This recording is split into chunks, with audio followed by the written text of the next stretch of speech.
For more about the economic changes in Puerto Rico since Maria, I spoke with Arelis Hernandez. Arelis is a reporter for the Washington Post who has closely followed events on the island, and I began by asking her about the state of recovery. Life is still pretty precarious on the island depending on where you live. In the metro area, things look like they've gotten back to normal, and in some cases across the island it has too. Power has been restored to 100% of customers. Thousands of homes have roofs on them now. Water service is pretty reliable, and you can communicate by cell phone, which is something you couldn't do right after. But in parts of the island that were really hard hit, such as the eastern communities or in the central mountains, life is still pretty rough for folks up there. Water can be intermittent in terms of service. We might not be able to communicate with folks, and there are tens of thousands of people who are still living under these blue roofs, which are what the tarps, basically tarps that the Army Corps of Engineers installed. So there was this debate in this country about whether or not 16 people were killed or whether many thousands of people were killed. Obviously, the official death toll has considerably risen since the hurricane took place. What explains all of that difference? Is it the lack of infrastructure? Is it kind of where Puerto Rico was before the storm? Give us a picture of how so many people died in a hurricane. Well, that's definitely part of it, right? Puerto Rico has been in a depression for a little more than a decade. And in that time, the government's debt swole significantly. They owe something like nearly $80 billion in public debt. And so things fell by the wayside in terms of maintenance of roads, maintenance of the power grid, things like that. And also Puerto Rico has an increasingly aged population because folks are leaving. And so when this hurricane hit, it hit a weakened island, a perfect storm in some sense, right?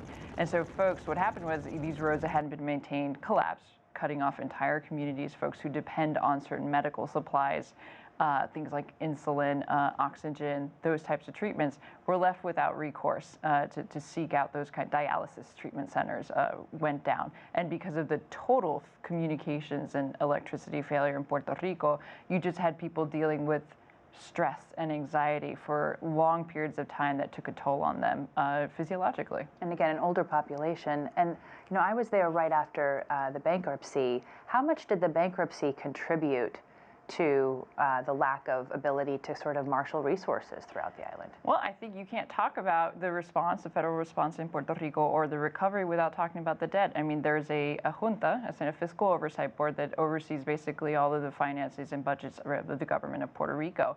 Part of the problem in getting money down to the island to recover is that, the government the federal government, that is, has put on certain restrictions and not disperse all the money because they're looking for certain guarantees from the government of Puerto Rico that the money will be used in specific ways. And so that's all contributed to sort of the slowness and, by their own admission, inefficient response to the hurricane. One of the symbols of that is these pallets of water that we've seen pictures of this week that CBS reported. What does that tell you about Washington's response? Where was the failure? What does that represent?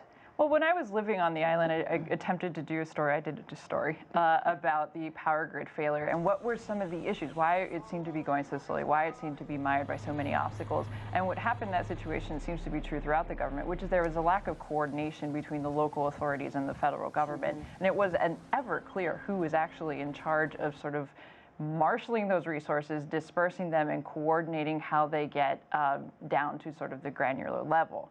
And that happens. It's water, it's power. These are basic needs. Well, they keep finding shipping containers full of supplies that should have gone to hurricane survivors that end up abandoned in fields and all over the island. This keeps happening. There were many breakdowns throughout this process, and we're still in the process of sort of figuring out where those breakdowns occurred exactly, but it goes without saying that it was fractured, at best. Right? At best, right. What kind of time horizon are you seeing for recovery, and what are someone who's been there and been covering it closely? What are we looking at for a horizon to get back, for people to get back on their feet? I think it depends on what you mean by recovery. For Puerto Rico, in terms of its economy and whatnot, I think experts think maybe 3 to 5 years, maybe more. But for a total recovery in terms of jobs and livelihoods and folks getting back on their feet, feeling like they're in a place that they're financially secure, probably close to a decade. I mean, it's been a decade falling behind. It will probably take a decade to get back to where they were pre-depression.